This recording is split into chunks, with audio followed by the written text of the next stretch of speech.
L'MDPH est censé apporter la réponse aux besoins de l'individu. C'est-à-dire, c'est pour ça d'ailleurs qu'on parle maintenant du principe de compensation. Lui va essayer véritablement de personnaliser la compensation. Si on prend le parcours d'une personne handicapée, qu'elle soit handicapée de naissance, c'est-à-dire quand elle arrive dans le milieu professionnel, ou handicapée suite à un accident de la vie ou de travail, elles font la demande à la MDPH. C'est-à-dire, on va reconnaître à ces personnes-là un handicap. Et selon cet handicap-là, lui proposer une orientation.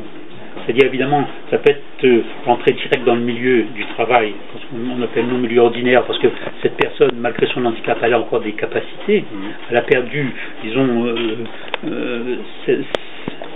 quelques capacités, mais globalement, elle peut, sans formation, sans accompagnement disons particulier, retrouver du travail.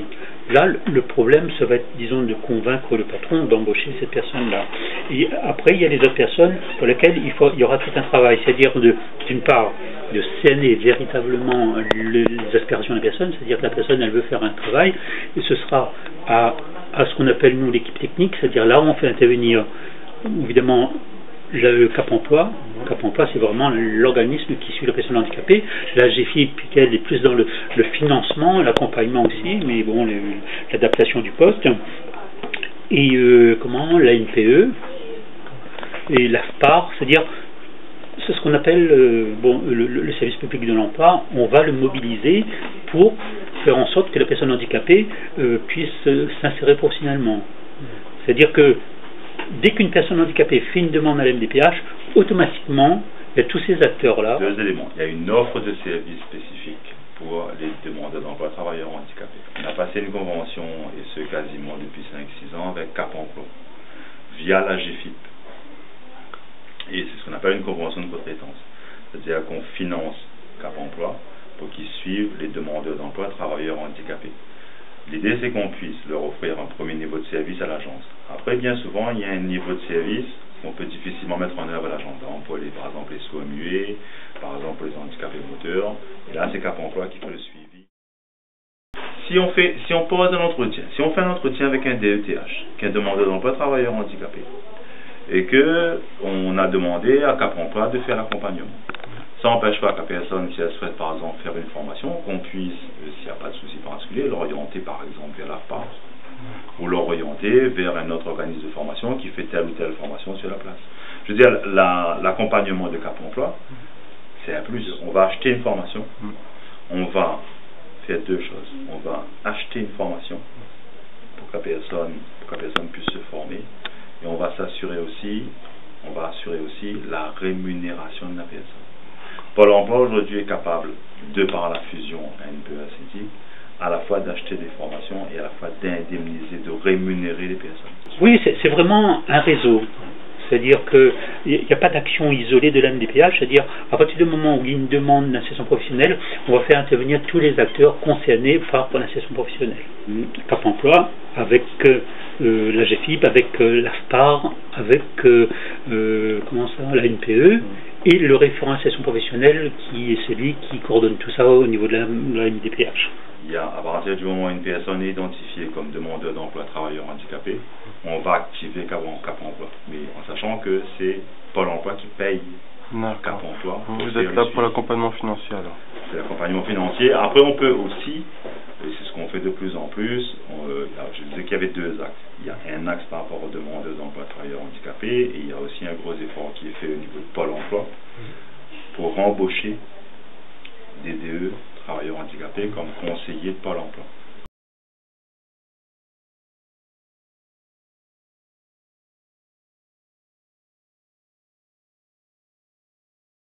Le problème, c'est qu'il y a beaucoup de réticence de la part des employeurs parce que ils se disent, est-ce que ces personnes handicapées sont véritablement capables d'assurer une permanence? C'est-à-dire, même quand il y a une compétence, vu le handicap, oui.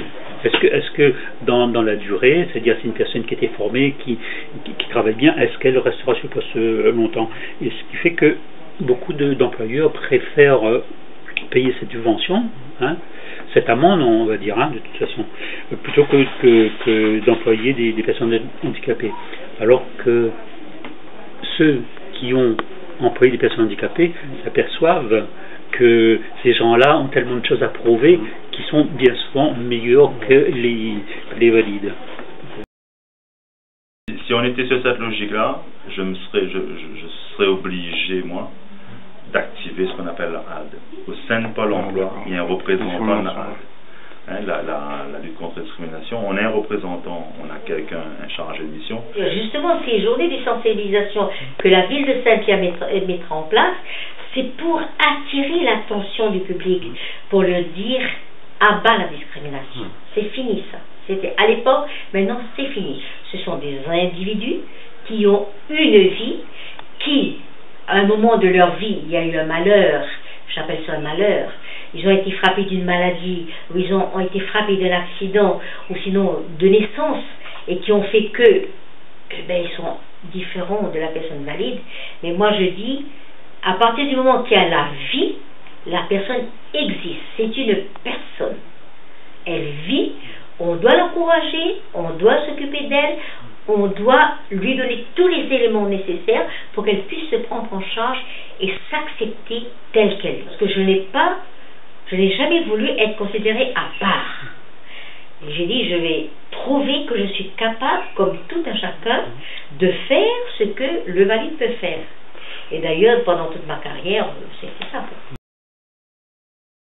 Quand on dit les avantages pour les employeurs, entre cette possibilité-là, disons, de ne payer qu'une partie du salaire, les exonérations de cotisations sociales, la prime à l'insertion, bon, elle est valable qu'une fois, mais bon, après, et la possibilité d'aménagement de l'espace de travail, il y a une incitation financière, c'est la prime à la réinsertion, c'est-à-dire en fait, elle est de 1800 ou 1600, c'est entre 1600 et 1800 euros pour l'employeur, à partir du moment où il emploie une personne handicapée pour une durée au moins égale à 1 an, il a cette prime.